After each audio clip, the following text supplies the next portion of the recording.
Hey there, nerds. Jimmy Qualmquist here, and I am finally getting the time to catch up on one of my favorite books, Unity. Thoroughly enjoyed this from the start. Matt Kent kicked it off, loved what he did, created a team, and immediately killed them in issue number 1. How awesome is that? Wiped out years of training, showing us how this team was going to come together and defeat everything, and boom, wiped out. So they have to pick up the pieces with sort of a ragtag team. Exo Manamore, Jalad, Livewire, Ninjak, one of my favorites. And sort of trying to figure out another piece to go in with that. That's where Faith came in, where I still have to go back and read Faith number 1, but Faith came in for a little bit and didn't last very long. And now they have Ginger from the Armor Wars. Well, in my reading, I felt a little weird because it seemed like the series kind of slipped off, and they had a one-off issue that really didn't involve the team, and I was like, okay. And then we're back to Armor Wars, and I'm like, interesting. And then it occurred to me as I'm looking through the credits, we changed writers. And don't get me wrong, this is not a bad thing. It was just a different tone, and I didn't expect it and understand what was going on because I'm trying to binge read these all at once. I honestly didn't know this was happening and didn't look into it, which I would like to. Matt Kent is no longer writing Unity, which is a real bummer because I really enjoy his writing. Yes, he's still doing a ton of Valiant work.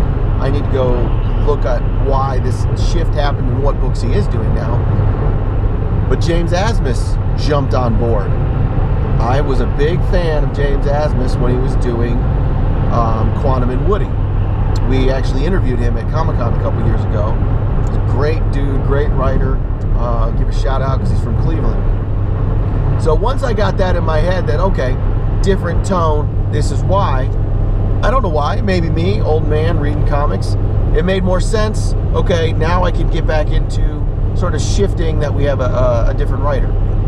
Again, I don't want you to think this is bad because I enjoyed revisiting Armor Hunters and focusing it only within Unity, because before it was cross everybody going after Exo Manowar. Now it's contained in Unity, and we're sort of picking up the pieces with what's happening, and then basically Ginger being a part of Unity, and whether or not that robotic form is really a part of Unity or ulterior motives. So I enjoyed the story. Once again, enjoyed Unity. I really can't wait to see where this is going and how long James is going to be on the title and where he's going to take it, because obviously he's got different ideas than what Matt did, and is Matt still involved, that sort of thing. I really think Valiant is one of the top producers out there for comic books. I think their stories are great, and they're really outside of the mold. They don't have to stick to some of the problems like DC is having and why they're rebooting again. Go check out Valiant. I think they're great. I think Unity is great. It's one of the best team superhero books out there, and I think the members on the team make it what it is. So go check it out. Unity from Valiant Comics.